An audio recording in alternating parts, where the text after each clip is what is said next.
El famoso cheesecake vasco, no creerás lo delicioso que es hasta que lo pruebes. Está rico, no, riquísimo. Y hoy te enseñaré lo fácil y rápido que es de preparar. Yo soy Natacha Rico y te invito a que te quedes conmigo hasta el final porque esta receta te va a encantar. Para realizar este cheesecake no necesitarás batidora y comenzaremos por colocar en un bol 550 gramos de queso crema tipo Filadelfia. Tiene que ser un queso crema bien consistente y lo ideal sería que saques el queso crema unos 20 a 30 minutos antes de preparar el cheesecake para que esté más suave. Y vamos a mezclarlo un poco para ablandarlo. Aparte vamos a mezclar 15 gramos de fécula de maíz, también conocida como maicena, con 220 gramos de azúcar blanca común. Y lo mezclamos hacia aparte para que se disuelva bien la fécula de maíz y no se formen grumos. Y cuando se haya integrado bien, volcamos estos dos ingredientes al queso crema e incorporamos además 275 gramos de crema de leche, también conocida como nata para montar o crema para batir. El tenor graso de esta crema de leche debe ser preferiblemente de 35% o más. Y vamos a mezclar todo esto muy bien hasta obtener una mezcla homogénea. Lo ideal es batir a mano para evitar incorporar aire en el cheesecake que haga que luego se desinfle. Ahora vamos a incorporar 4 huevos medianos que puedes batir un poco previamente solo para romperlos y que se integren mejor. Una vez más, recuerda, no queremos incorporar aire a la mezcla.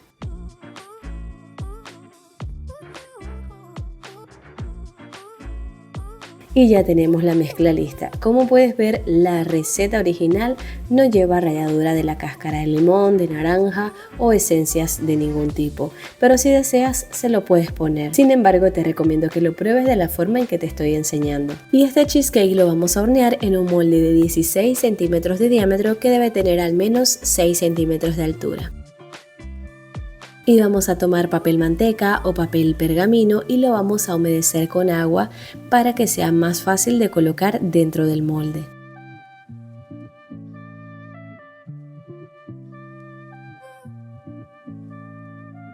Y le vamos a poner un poco de mantequilla al molde para que el papel pueda adherirse a él. Ahora vamos a colocar el papel en el molde procurando aplastar bien los pliegues.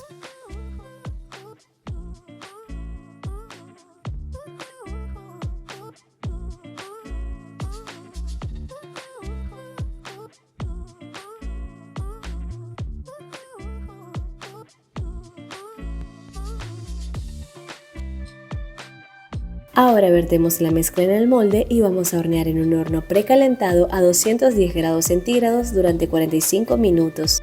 Si tu horno es eléctrico, puedes hornear a 190 o 200 grados centígrados con calor arriba y abajo. Damos unos golpecitos al molde contra el mesón y ahora sí lo llevamos al horno. Pasado el tiempo de cocción, en caso de que tu cheesecake no se haya dorado por arriba, lo que puedes hacer es colocarlo en el gratinador del horno por unos 10 minutos aproximadamente o hasta que esté así bien doradito, porque necesitamos ese doradito que le da muchísimo sabor acaramelado al cheesecake. Realmente ese color doradito hace la diferencia. Y les muestro que el cheesecake se debe mover como una gelatina, pero no se preocupen que no está aguado, sino que al refrigerarse se va a endurecer aún un poco más. Después de aproximadamente 6 horas de refrigeración, fíjense que ya está bastante firme y ahora sí lo podemos desmoldar. Y con mucho cuidado vamos a desmoldar jalando el papel para que se vaya pegando del fondo.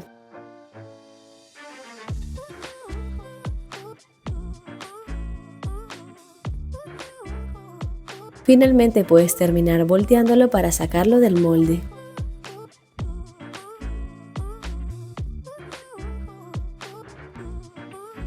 Y miren qué lindo se ve, me encanta cómo se ve con el papel porque realmente parece como un regalito. Es una delicia este postre y ahora quiero que lo miren por dentro. Si les soy sincera, yo la verdad es que tenía mis dudas con este cheesecake porque yo decía, bueno, pero si no tiene nada, no tiene ningún topping, ¿realmente será tan bueno como muchos dicen que es? Y cuando lo probé lo entendí todo.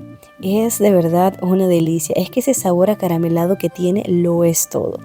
Es que no necesita nada más para ser exquisito. Y bien, espero que se animen a realizar esta riquísima receta y me dejen saber en los comentarios qué les pareció. Y si no te has suscrito al canal, no dudes en hacerlo simplemente dando clic al botón rojo que dice suscribirse.